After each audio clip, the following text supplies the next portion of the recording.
Welcome to Racing Only, better ahead of the King this weekend. It's very simple. Love is going to win. If she runs, she wins. Just go and put your money down. That's it. Good luck. See you. Talk to you next week. Dan, Barbara, Nick, how are we? If only it was as simple as that, lads. If only it was as simple as that. How are we doing, lads? Far away, Nick. I might be a bit better than you. You're not the freshest, are you? I'm all right. I powered on McDonald's breakfast this morning. No better way to start the day. I mean, if I did it every day, I'd be dead. But, you know. Yeah. King George looks an absolute belt. Cholesterol. Scottish people eat it. That's bad. We'll start with all the partridge gags. We'll get them all out of the way. But, I don't know what Dan thinks, but to me, I love the King George. I think a lot of people do growing up. Of course you do. It's like the high summer showpiece. You see what I mean? And I think this is as good as I can remember in a little while. I don't know what Dan thinks, but I'm quite looking forward to getting stuck into this. Great. Okay, super. Well, save it for the race itself, lads. We'll kick off with the 150 on the card, if you don't mind. 6 furlongs, the Princess Margaret Keeneland Stakes. It's the Group 3. System is your 5-2 favourite for Richard Hannon. Desert Dreamer is in at 11-4. At the time of recording, you've got Nazanin at 7s, alongside Nymphadora at 7-1, and he can have 10-1 bar. So, Dan, kick us off, please. Who do you like in the Princess Margaret? I think it's interesting the way they've bet here, because I do think Desert Dreamer's got the better form, even though she's got a reverse at the hands of System on a record. And I'm going to go with the form book rather than the potential. Yes, System possibly did well. It was only a second start. She surged down the outside to collar Desert Dreamer. But I didn't think Desert Dreamer was seen to very best effect. And surely that narrow listed win is not quite as good as what Desert Dreamer achieved last time when she was second in that Duchess of Cambridge Stakes, second to Sandrine, who looks one of the most exciting 2-year-olds around. That's viewing group form. It's not a listed race form. And I know System's open to more improvement, but for smallish stakes, I think I'd rather go with the form book here. Okay, all right, good stuff. Nice and easy start so for Dan. What about you, Nick? I won't be playing either of the two, but I do think System's going to turn out to be the best filly. I do think so. I saw her that day at Newmarket. I know that they were really disappointed that she got beaten on debut. Pat Dobbs was saying as much. He felt that given how, when he gave her a bit of a squeeze at Newmarket, and don't forget, just her second ever start, came down the near side, as Dan said, listed company on just your second start, not a bad way to break the maiden. He said that she didn't really know what was going on. She didn't really know what to do, but the way that she picked up was the most pleasing thing. He did say as well, it wouldn't be because I sort of had the idea at that point, then surely have a go at the Cherry Hinton or whatever it's called now, the July meeting, but they didn't. They've come to this race. They're not overfacing her, because he did say that this one's got so much potential to be the 3-year-old. There's one that I'm going to stick with at a price, and she's becoming a little bit of a hazard warning to me, which is number 3 in the race, Delmona, who was, I thought, due to be one of the 2 fillies coming out of the Super Sprint just last week. The second and the third, Symphony Perfect and Delmona. Symphony Perfect doesn't run, but Delmona does. I just think she's still learning her craft. I know it wasn't necessarily her fault last week at Newbury because she got a bit of a bump, but she wandered a bit to the right, a bit to the left. She'd done it the time before. And I think if she clicks it all together on the straight track, I'm not sure what price she got there, Hugh, for Delmona. Tens. 10-1. Tens. All right. That's not a bad way to start off. That's the McDonald's breakfast kicking in. I think she could run quite well, you know, if she consents to run a little bit straighter. And I know that that's a bit of an issue. And I'd give a shout to Nymphadora as well. Just forget about the Queen Mary last time. Better than that, and 7-1 each way for me. Okay, good stuff, lads. Move on to the second we're going to talk about, which is the 225. It's the Porsche Handicap over a mile. Latest generation is your 10-3 favourite at the time of recording, alongside Fantastic Fox. So disputing favouritism at the moment for Roger Varian and Sylvester de Souza. We've got Isla Kai, or Isla Kai, whatever way you want to pronounce it, 9-2. Mars a bit, 9-2. Guru is 11-2, and it's 10-1 bar. So it's a bit condensed, Nick, at the top of the betting here, and nothing to separate really the first 4 or 5 in the betting, and after that it kind of loosens out a bit. But who do you fancy, please? Fantastic Fox obviously could be open to a hell of a lot more. Latest generation finished really well at Newmarket last time behind, as we talked about on the Friday, as Dan was very clear on the Godolphin handicap. Good thing, they're both bred to be very good as well. I do like a little bit higher up, a little bit more kind of the grittier horses in there. Isla Kai's been brilliant, unbeaten in handicaps, getting the job done. Obviously last time from Guru.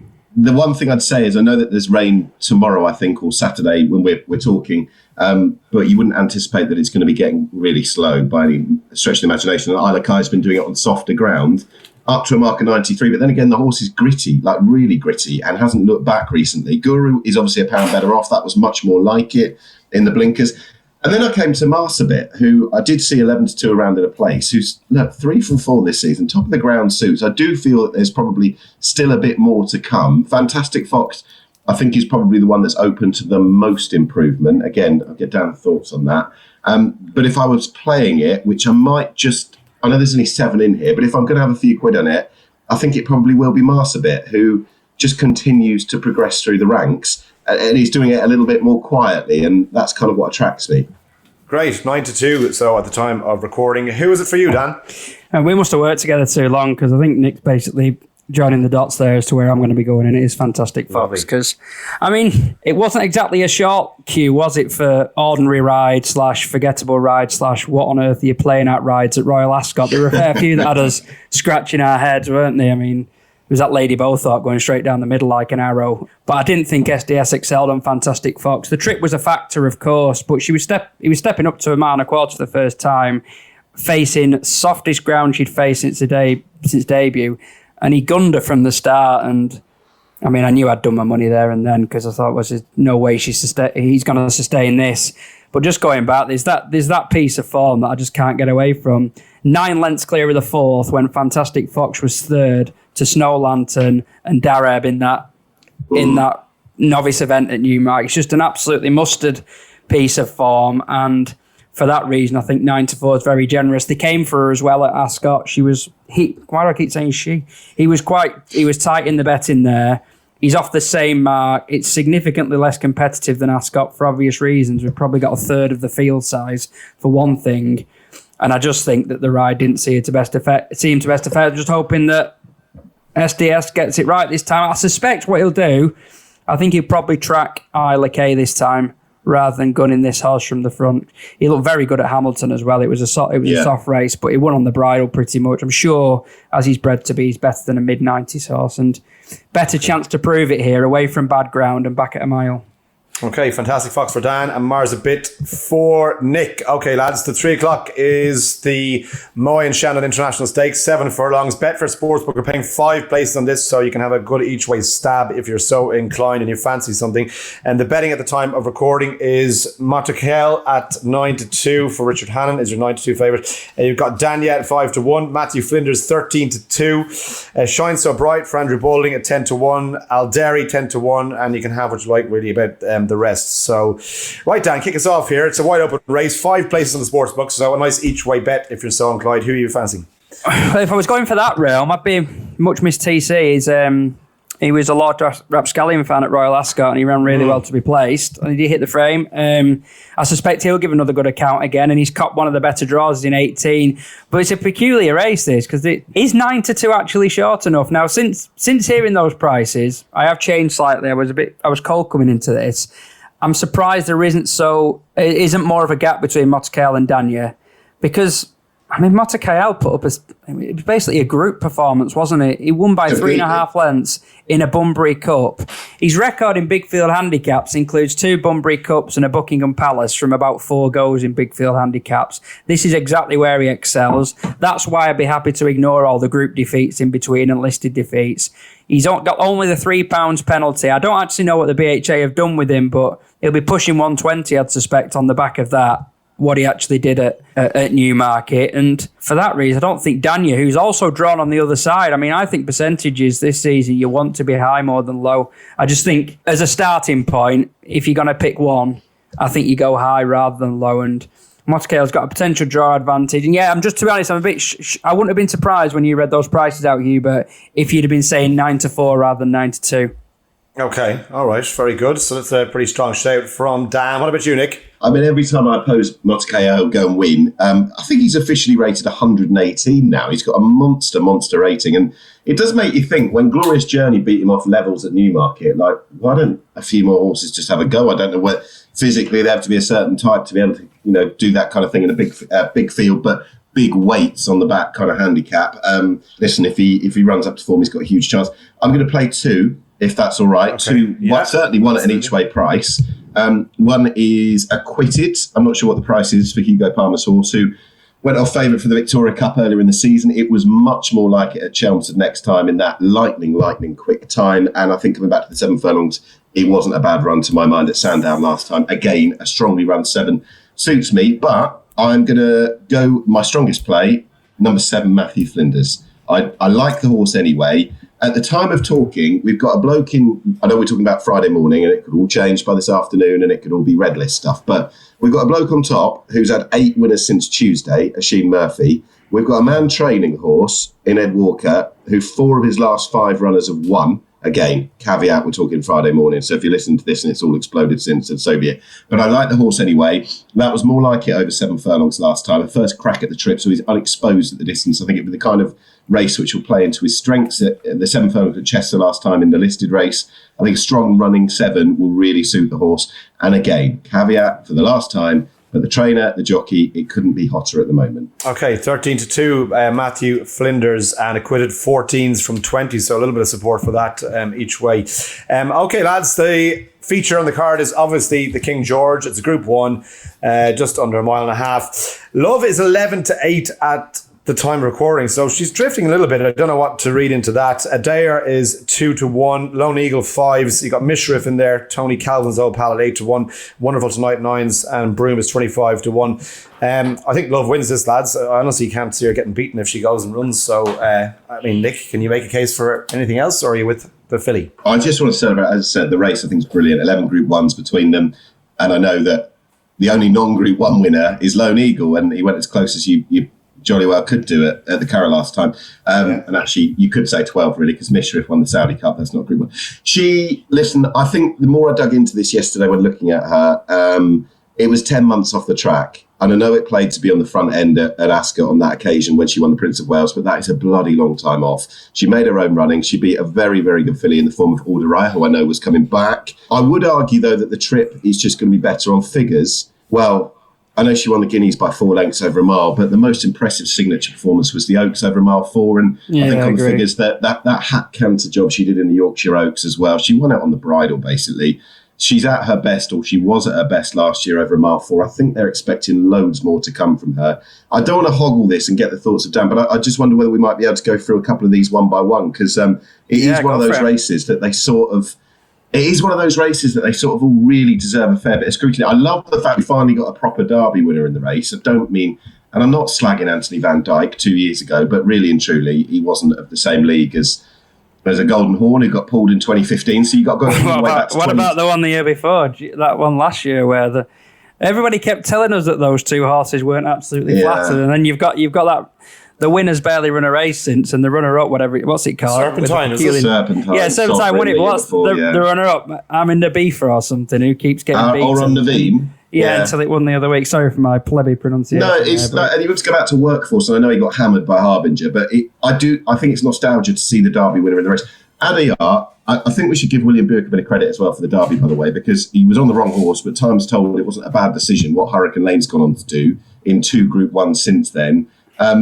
Don't forget as well, Adiyar was really hammered before the race, wasn't he? 40s into 16-1 in the 20 minutes before. I think he showed speed as well as a horse that's got loads of stamina. So he merits loads of respect. Frankie will have that bit of experience on Lone Eagle, so I know he'll go in with his own idea on how it's going to go. I think if there's one that, again, by the time we're talking, Wonderful Tonight could have come out because the ground's not going to suit her. And speaking to David Menouissier, there would be that temptation that unless the ground is soft, why risk her? Because it's all about getting her to the Prix de l'Arc de Triomphe in October.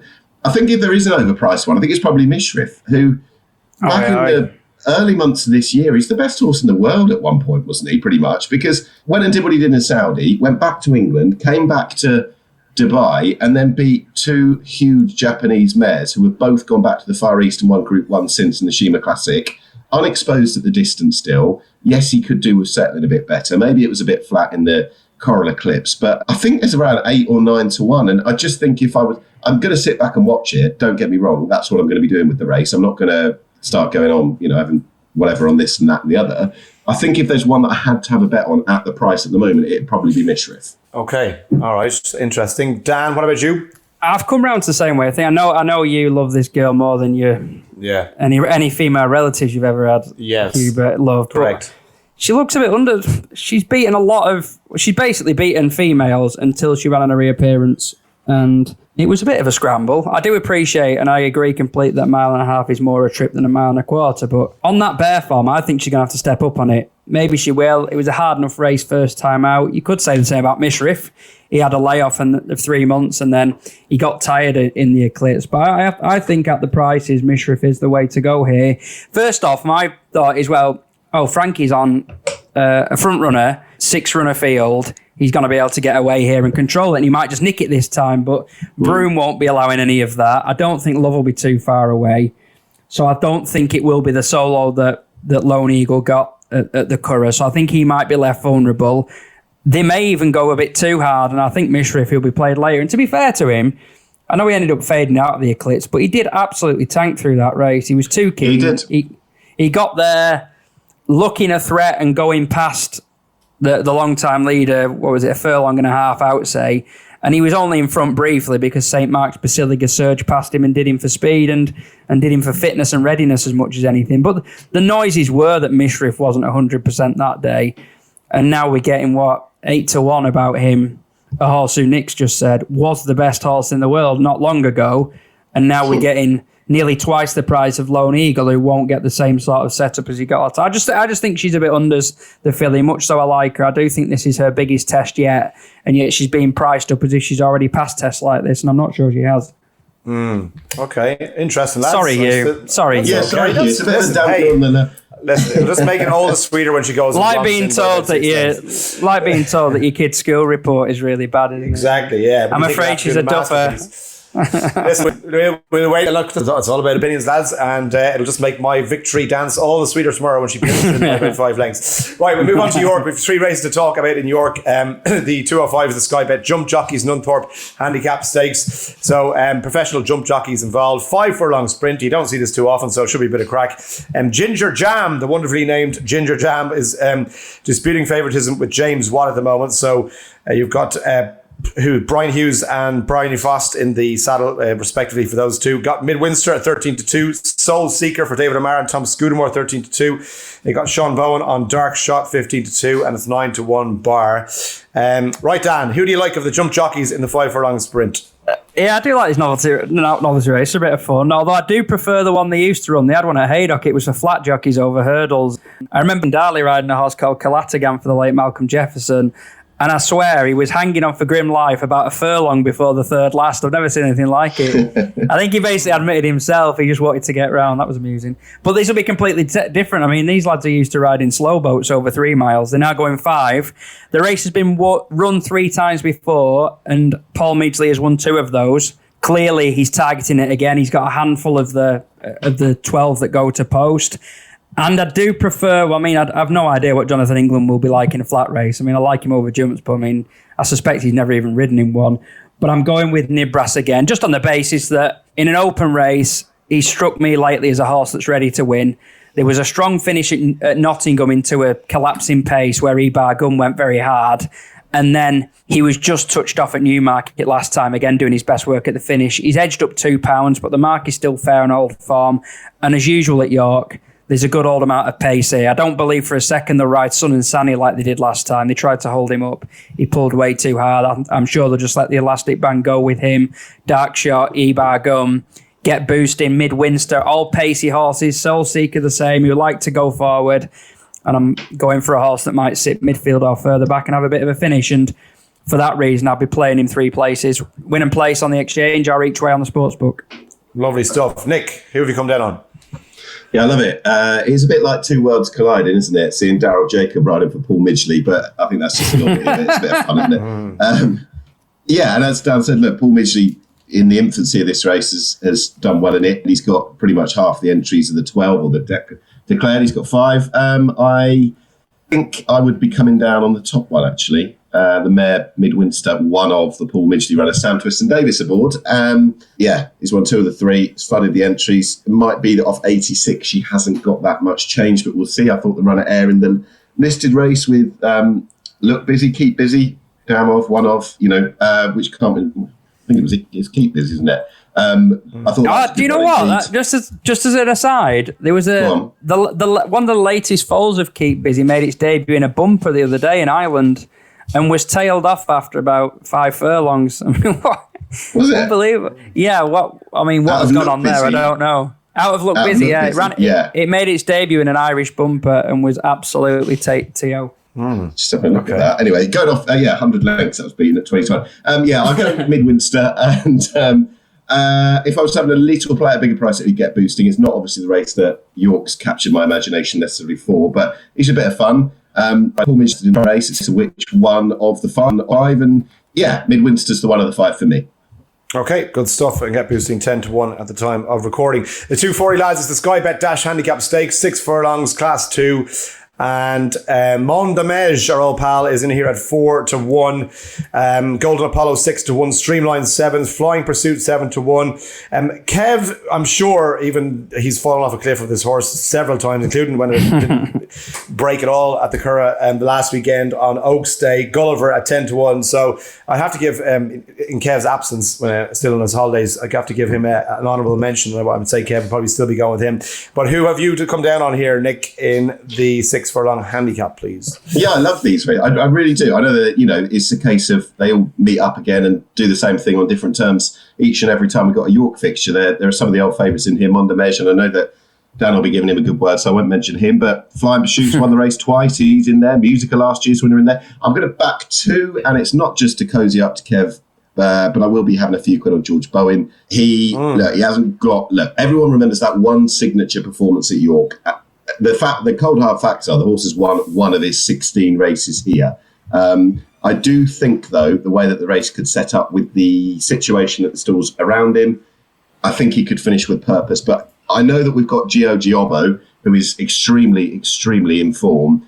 But I think my safest conveyance for a few quid, probably each way, I think it's around about 10, maybe even 12-1, is probably the old boy Golden Apollo. And I think off 88... with the situation in 40, I think the horse can run a huge race. He's got the provenance in this particular race as well. Was second in this last year, beaten 3/4 of a length. Fourth in 2019, beaten under 2 lengths. And second off 94 in 2018 in this very race. It would look as though the situation is set up well for Golden Apollo to run a really rock-solid race on Saturday. And there has been supports, 6-1 now from 7s, actually 70-2. 6-1? So, yeah. Oh, right, sorry. No, that's all right. Obviously, a lot of people agree with your opinion, so that's why the price has come in. Who for you, Dan?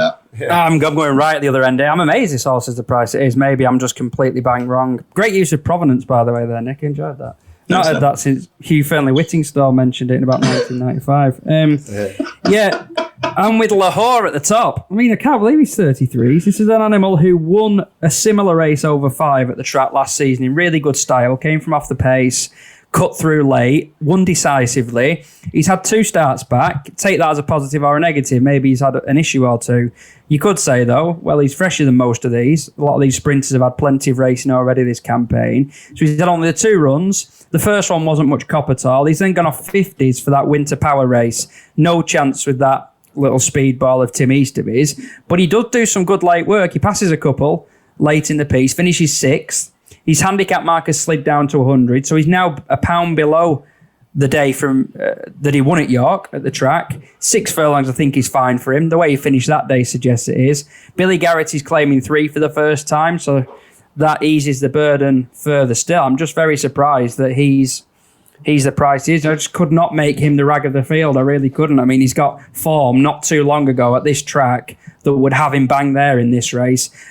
Pace-wise, people like to know about the pace maps and stuff. I've got the pace everywhere. 11, 4, 9, 3.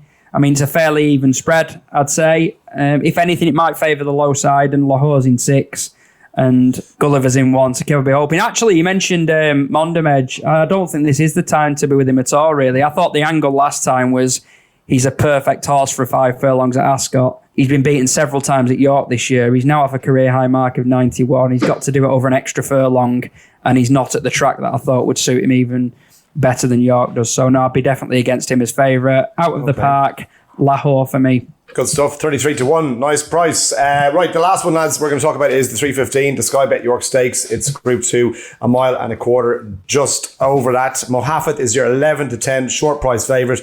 Armory for Aidan O'Brien is 15-8 from 2s. Juan Elcano at 7-2 for Kevin Ryan. Montezam at 14s and Bangkok 16-1. Right, Dan, last race. Short price favourite. Are you with him? I'm just feeling a bit pot committed to him, really. And again, I'm not sure I'll play in this race. I wouldn't want to go as far as to say it is a match, but I do think Juan Elcano, who's been hit and miss anyway, will have to better the Wolferton form to trouble the other two. I think we know where we stand with Bangkok. And then you've got Mahafeth and an Armory. I do prefer the 3-year-old. I mean, it's not just the fact he's getting £12. I just think he's going the right way fast. He was bang there in the betting, much to TC's lamenting, if you recall, because he was taken out at the 11th hour for a slightly spurious ground-related reason. Back on quick surface, though, in the Hampton Court, he won decisively despite drifting right. I think he's still a horse who's learning despite this prolific run, and the weight might just be the thing that swings in. No strong view at all, but I was so high on him at Ascot that I've got to sort of mirror that. Stick with him. Fair enough. Nick, what about you? I was just looking at the record of 3-year-olds in the race. I don't run in it very often. I think the last 3-year-old to run in it was actually Bangkok, who's now 5. So that gives you an indicator of how long we're talking ago. And also, if Armory goes and absolutely bolts up, what price does Love go off 20 minutes later in the King George? Just to, it could be a really, really quick, immediate form boost. He's got a lot of weight to give away. I think he is probably at this stage the class horse in the race, Armory. I don't want him to get too far back, but I think he's got more than enough ability. I think he's probably been ridden to pick up pieces in Group 1s, but this should be his... I know he's done Chester already and he's won a Group 3 at the Curragh, etc., but this could be one of his sort of showcase days, and maybe they're giving him a run here with an idea that he's going to go with St Mark's Basilica to the Jumpmont International in a few weeks' time afterwards. We'll see. Mahafeth, I know that, well, the headlines coming out of Ascot was that this horse who'd been pulled out of the Derby at the last moment was one of the less than ideal race riding events of the week that day, but I shouldn't let it diminish his ability. I think he's got loads. Again, wouldn't be playing in the race, and I don't feel like I've done that much today. We have got a few smaller fields that we've looked at, but I think Armory is capable of defying that way. And again, if he does, given that he was third to Love last time, 20 minutes later, she could harden ahead of the King George. Good shout. So good shout. Do watch that. Okay, good stuff, lads. All that remains then is your naps of the weekend. Dan is leading the charge on plus 120. I'm plus 22 after a win last weekend. Kevin 38, and he's not here. I'm sure he'd be going for Gulliver again to lose him money. But I'll kick us off, lads. I'm going to back Love. Just keep it very simple. I know she's short, but I just think she wins. So I'm just going to keep it very, very straight down the middle. Love for me. What about you, Nick? I'm going to go straight into it, and I'm going to go 150, the first race that we talked about. The Princess Margaret Keeneland Stakes at Ascot, and System to win the Group 3 race there. She heads the market. I think she's probably got the most start appeal of any in the race. If there was one at a bigger price, it'd probably be acquitted each way, but I'm not going to bother doing stuff like that because I only come on here every so often. And I've got to make my own little profit and loss thing look a little bit more attractive than it is. Yeah. Well, System 5-2. So bet for SB, obviously 5-2 at the time of recording. For yourself, Dan, your nap? Yeah, that would be the ultimate ignominy for me. When my disastrous nap table performance down the years, if Nick comes in, nails some 33's chance, and then disappears and nobody can catch him. Like a thief in the night. Absolutely. I do really like Fantastic Fox, but on a quietish punting weekend for me, I'm going to go big. I'm going to go with Lahore, win and place each way, hoping Baz is kind enough to allow extra paces in that race in the sprint at York, the Sky Bet Dash. Lahore 33-1. Good stuff. Win and place for Dan. Lads, pleasure as always. Nice and short and sweet this week. We're back with obviously massive amount of racing next week. Glory's Goodwood. We'll be marking your card every single day for next week, so I hope you can join us for that. Please gamble responsibly. As always, enjoy the weekend. Mind yourselves.